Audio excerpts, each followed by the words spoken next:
민수기 32장 말씀으로 함께 은혜를 나누겠습니다. 어제 31장에서는 좀 미진한 부분 하나가 있어서 좀 말씀을 더해드리고 우리 32장을 들어가겠습니다. 이 미디안을 멸망시키라, 그렇게 해서 미디안이 멸망을 당할 때 발람 선지자가 같이 거기서 죽게 되는데요. 그는 이스라엘을 미디안과 연결을 했고 범죄하게 한 장본인이었습니다. 이 계시록에 의하면 탐욕을 따라서 발락을 잘못된 길로 가르쳐서 음행과 우상 숭배에 빠지게 한 장본인, 그래서 사꾼이라 그러고 거짓 선지자라 그렇게 이름을 붙였죠. 어제 그 말씀을 드렸는데 죄를 지은 것도 잘한 거는 아니죠.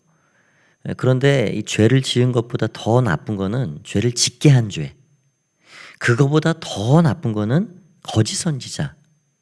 이게 뭐 한두 명이 아니잖아요. 거짓 선지자라 하는 그 위치에서 뭐 수많은 사람들을 멸망의 구렁텅이로 끌어간 죄, 이거 뭐 보통 일이 아니죠. 그래서 거짓 선지자들이 어떻게 심판을 받는가? 이 초대교회 때 굉장히 교회를 어지럽고 혼란스럽게 많이 만들었습니다. 교회 곳곳에 들어와서 이런저런 잘못된 교훈들을 심어 놓았죠. 발람의 교훈, 이세벨의 교훈, 그 교무약의 세속의 것을 혼잡하여서 복음을 흐려놓고 뒤틀어놓고, 그런 것 같은데 그럴듯해 보이는데 결국에는 다른 복음을 말해버리는 그런 자들이죠. 그들이 이리처럼 다가오지 않습니다. 선한 목자처럼 다가와서 문제죠. 이런 거짓 선지자들 하나님께서는 철저하게 심판을 하신다 말씀하십니다. 계시록 20장 10절 말씀에 또 그들을 미혹하는 마귀가 불과 유황에 던져지리니 그 짐승과 거짓 선지자도 있어 세세토록 밤낮 괴로움을 받으리라. 천년 왕국이 끝내지고 완전한 불못, 영원한 무적행에 완전한 이 멸망과 심판에 처하게 되는데, 그때 이 적그리스도, 짐승, 그 안에 누가 들어가냐? 거짓 선지자가 포함이 되어 있는 겁니다. 그러니까 영원한 멸망의 심판 1호 대상이 거짓 선지자입니다. 그래서 우리도 죄를 짓지 않고 하나님 앞에 살아가기를 힘써야 될 뿐만 아니라 누군가를 실족시켜서 죄를 짓게 만든다든지, 혹 더 많은 사람들을 악의 구렁텅이로 끌어가는 그런 이러한 일들을 해서는 뭐 절대로 안 된다 하는 것을 알게 됩니다. 그래서 늘 우리가 진리의 말씀 위에, 반석 위에 늘 깨어 살아가야 한다라는 것을 생각해 볼 수가 있습니다. 오늘은 32장 말씀 안에 나오는 사건 하나를 살펴보겠습니다. 이스라엘 백성들이 이 자리까지 오면서 4개 나라를 전멸을 시켰는데요. 21장에 보면 아랏이라는 땅, 그리고 아모리, 바산, 어제 말씀에는 미디안까지 4개 나라를 정복시켰습니다. 그런데 그 12지파 중에 느벤과 갓지파 사람들이 다른 지파보다 유난히 양들을 많이 먹이고 있었는데, 자신들이 멸한 그 아모리, 바산 이런 땅들을 보니까 너무 눈에 보기 좋은 거예요. 목축지가 너무 좋은 겁니다. 실제 성지순례를 가봐도 그 땅이 그렇게 좋답니다. 이 광야하고는 비교할 수 없는. 그러니까 광야 40년을 지나오면서 이 풀이 많고 물이 있는 그 땅을 보니까 눈이 커지는 거죠. 아, 여기다. 여기 우리가 머물면 좋겠다. 그래서 그 지파 사람들이 모세에게 요청을 하는 거죠. 여기 1절부터 한번 보시기 바랍니다. 느벤 자손과 갓 자손은 힘이 많은 가축대를 가졌더라. 그들이 아셀, 길르앗 그 땅을 본즉 목축할 만한 장소인지라. 그래서 그들이 나와서 모세에게 이야기를 하는데 5절에 보니까 우리가 만일 당신에게 은혜를 입었으면 이 땅을 당신의 종들에게 그들의 소유로 주시고 우리에게 요단강을 건너지 않게 하소서. 그러니까 지금 이들의 말은 마라톤으로 따지면 42.195km, 41km, 42km 이제 불과 남지 않은 그 지점까지 와가지고 그 결승 테이프까지 안 가겠다. 사실 그런 말입니다. 한 공동체로 함께 먹고 마시고 죽음까지 같이 했던 이 공동체인데 거기까지 달려와서 마지막을 내가 들어가지 않겠다.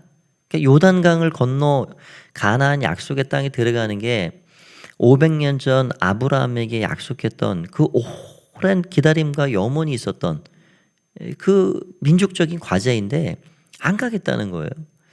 그랬더니 모세가 화를 냅니다. 어떻게 해서 지금 여기까지 우리가 왔는데 다른 지파 사람들 백성들의 마음을 이렇게 낙담시킬 수가 있느냐, 사기를 뚝 떨어뜨릴 수 있느냐, 있을 수 없는 일이다. 혹 38년 전에 가데스 바네아에서 있었던 10명의 정탐꾼들이 거짓 보고 믿음 없는 불신 보고 그 일로 인해서 백성들이 요동하고 밤새껏 울부짖고 그래가지고 민족적인 큰 아픔과 이 고통을 겪은 그 일이 다시 재현될까 두렵다. 안 된다. 그렇게 이야기를 하고 있는 거죠. 그랬더니 어떻게 이 두 지파 사람들이 제안을 했냐면 17절에 이런 제안을 한 겁니다. 이 땅에 원주민이 있으므로 우리 아이들을 그 견고한 성읍에 거주하게 한 후에 우리는 무장하고 이스라엘 자손을 그곳까지 인도하기까지 그들의 앞에서 가고 18절 이스라엘 자손이 각기 기업을 받기까지 우리 집으로 돌아오지 아니하겠사오며 크게는 두 가지죠. 여기에 일단 임시 거처지를 잘 마련을 하고 우리 처자들을 또 가축들을 다 남긴 다음에 우리 남정네들 우리 군인들은 다 전쟁에 참여하겠습니다. 참여하되 10지파 제일 앞에 서겠습니다. 앞에 서고 전쟁을 완전히 끝낼 때까지 하나님께서 그 땅을 평화롭게 하시고 그 땅을 다 허락하시기까지 우리가 돌아오지 않겠습니다. 처음에 우려하고 걱정했던 것 치고는 굉장히 용기 있는 그런 결단이고 고백을 지금 하고 있습니다. 뭐 이 정도 하면 괜찮겠다. 그 정도 마음 먹고 나간다면 그래 가하다. 그렇게 해라. 이제 그렇게 결론이 난 거죠. 이런 것들을 또 보면 참 하나님께서도 어떻게 보면 모세의 용인 아예 이제 허용이 된 거죠. 허용이 된 겁니다. 사람의 마음이 어떤가? 그게 굉장히 중요한 것 같습니다. 내가 정말 이 하나를 얻기 원하는데 내가 그 한 가지를 얻기 위해서 하나님 마음에 합할 마음을 가지고 있는가? 하나님이 정말 인정하실 만한가?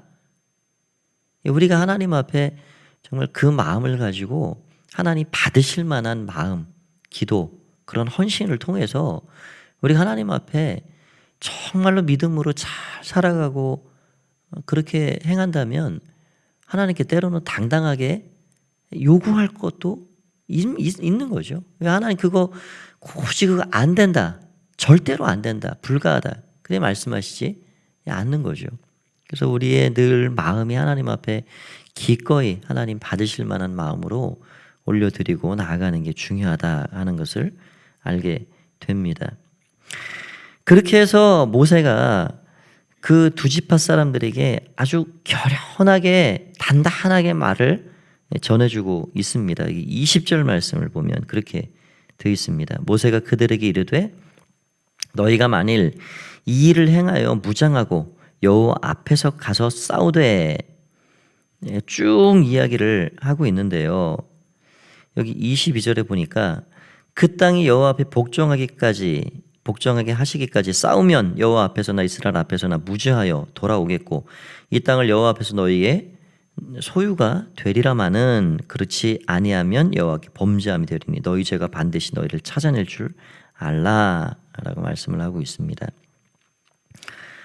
끝까지 싸우라. 끝까지 싸우라. 여기 말씀을 이렇게 우리가 유심히 보면 이렇게 앞쪽에서 두 가지를 이야기를 하고 있는 겁니다. 복종하기까지 싸우라. 끝까지 싸우라. 그렇게 이야기를 합니다. 여러분, 우리 신앙인들은 이 말씀을 통해서 참 다시 생각해 볼 것들이 있죠. 오늘을 살아가는 그리스도인들에게 아주 중요한 영적 도전을 주고 있는 말씀이라 생각이 됩니다. 싸우라. 하나님 앞에 그 땅에 복종하기까지 싸우라. 우리 신앙생활은 끝까지 마지막 결승점에 다다를 때까지 달려가는 영적 전쟁입니다. 예. 그래서 어제 이 31장 1절 말씀을 보면 하나님 모세에게 그런 말씀을 하십니다. 그 한 장만 넘기면 되니까 한번 보십시오.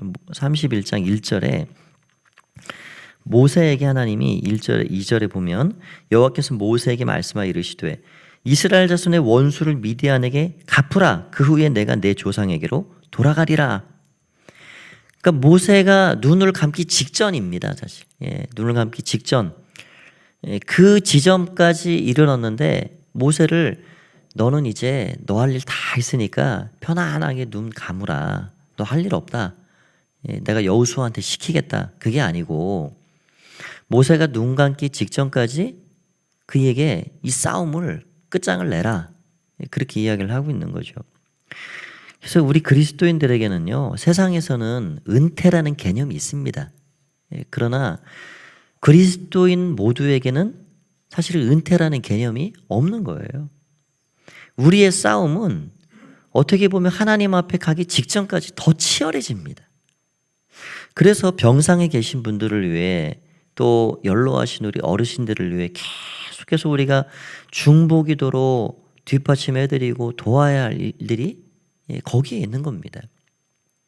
여러분 사람이 손에 일이 있고 뭔가 바쁘게 살아가면 그 바쁜 중에 마음이 흐트러지지 않죠. 교회 섬김도 예배생활도 이렇게 잘 짜여진 시간에 의해서 이렇게 드려지는데 모든 손의 일들을 놓고 있을 때는 그게 참 어려운 일이죠. 또 병상에 침상에 오랜 기간이 있고 그렇게 되면 이 마음 자체가 쉽지 않습니다. 마음이 참 혼란스러워지고 요동이 있죠. 요동이. 평생을 하나님 앞에 잘 살았던 분들도 마지막 순간에 이 마음이 흐트러지는 경우들을 심심치 않게 보게 됩니다. 그래서 늘 예수님이 제자들을 위해 기도했듯이 너희의 믿음이 떨어지지 않게 내가 계속 기도한다. 그래서 하나님 앞에 또렷한 마음 또 하나님이 주시는 그 믿음이 약해지지 않도록 그 믿음을 굳건히 붙잡고 하나님을 바라보고 소망하고 하나님 앞에 나아갈 수 있도록 우리가 우리의 부모님들을 위해 병상에 계신 분들을 위해 늘 기도해야 하는 거죠. 늘 은퇴 이후에도 교회 봉사를 열심히 하십시오. 그런 차원의 이야기가 아니고요. 늘 우리 앞에 당해 있는 이 영적인 전쟁, 늘 내가 믿음으로 싸워가야 될 그런 영적 전쟁에 끝까지 우리가 정말 빛난 면류관 받기까지 우리가 주님 만나 뵙는 그 순간까지 우리에게는 이 영적 전쟁이 끊임없이 지속된다라는 사실을 기억하고 이 전쟁의 승리자가 되어야 한다. 오늘 모세에게 그것을 말씀해주고 있는 겁니다. 끝까지 싸워라. 끝까지. 하나님께서 그 땅을 주시기까지 싸워라. 그런 말씀을 하고 있습니다. 그러면 그 싸움의 승리의 비결이 무엇일까요? 여기 읽은 20절부터 23절까지 보면은 모세가 여러 번을 반복하는 단어가 있는데요. 그게 여호와 앞에서입니다. 여호와 앞에서라는 말이 5번 반복이 되고요. 그리고 이스라엘 앞에서라는 말이 한 번이 나옵니다. 그러니까 하나님 앞에서 하면 하나님이 승리를 하게 하실 것이다. 그게 말씀의 요지입니다. 하나님 앞에서, 여호와 앞에서. 참 귀한 말씀이죠. 여러분, 여호와 앞에서 한다라는 것은 하나님의 주권 아래에서 그분의 통치를 받아들이는 삶을 가리킵니다.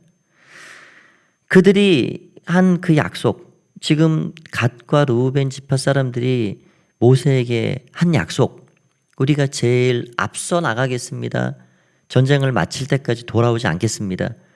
땅 받으려고 임기응변식으로 그렇게 둘러댄 말이 아니라 너희가 하나님 앞에 드린 그 약속을 끝까지 잘 지키려면 이게 내 앞에 얘기한 게 아니고 하나님 앞에서 고백한 하나님께 드린 약속이다. 그거를 말씀해 주고 있는 거예요. 그렇기 때문에 결코 그것이 이 가볍고 그냥 흘러가는 말이 아니라 정말 중요한 말이다. 그렇게 이야기를 해주고 있는 거죠. 심지어 어떻게까지 말을 하고 있냐면 23절에 보니까 만일 너희가 그같이 아니하면 하나님께 범죄함이 되고 너희 죄가 반드시 너희를 찾아낼 줄 알라. 죄가 너희를 찾는다. 죄가. 그런 죄를 해결하지 않으면요, 죄가 끝까지 지구 끝까지 따라다닙니다. 죄를 가지고는 평안한 삶을 살 수가 없는 거죠.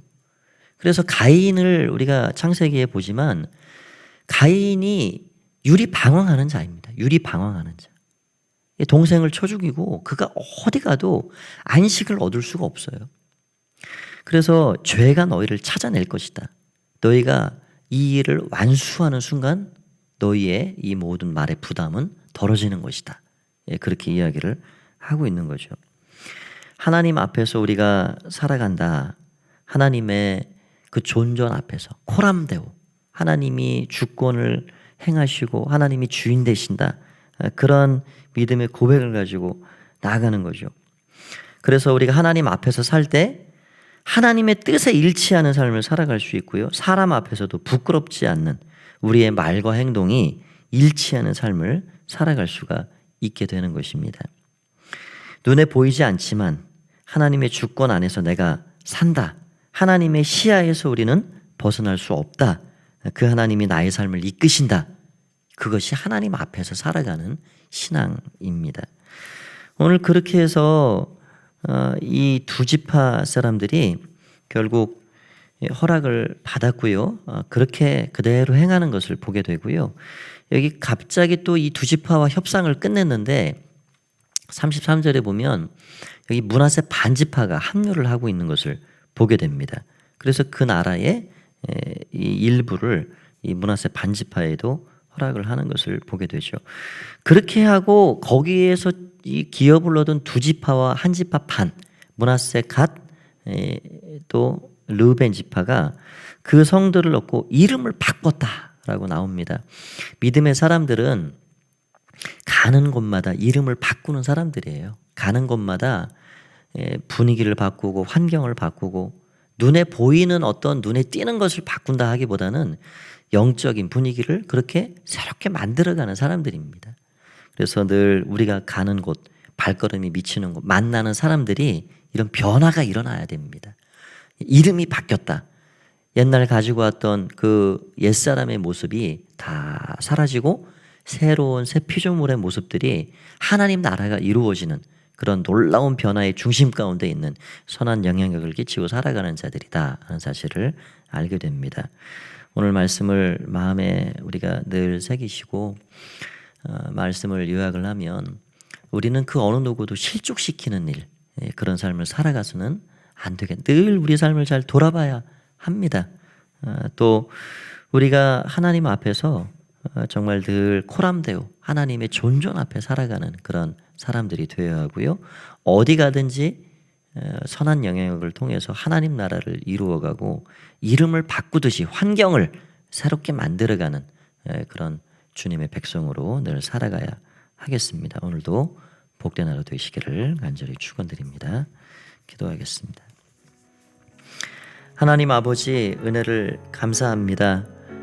우리의 모든 삶을 이끌어 주시는 주님을 찬양합니다. 빛난 면류관 얻기까지 우리가 우리 앞에 당한 믿음의 경주와 싸움을 잘 감당해 나갈 수 있도록 도와주시옵소서. 하나님, 우리 믿음을 주의 능력의 손으로 붙잡아 주셔서 우리가 주님 만나 뵙는 그 감격스럽고 영광스러운 그 시간을 맞이할 때까지 늘 하나님 주시는 그 소망과 그 충만함을 통해서 하나님 앞에 살아갈 수 있도록 도와주시고 우리 교회가 늘 하나님의 영광을 드러낼 수 있는 선한 영향력을 끼치고 많은 환경과 사람들을 하나님 나라로 만들어갈 수 있는 귀한 교회, 쓰임받는 교회 되게 하여 주시옵소서. 오늘도 함께해 주시기를 간절히 바라고 소원하올 때에 예수님의 이름으로 기도하옵나이다. 아멘.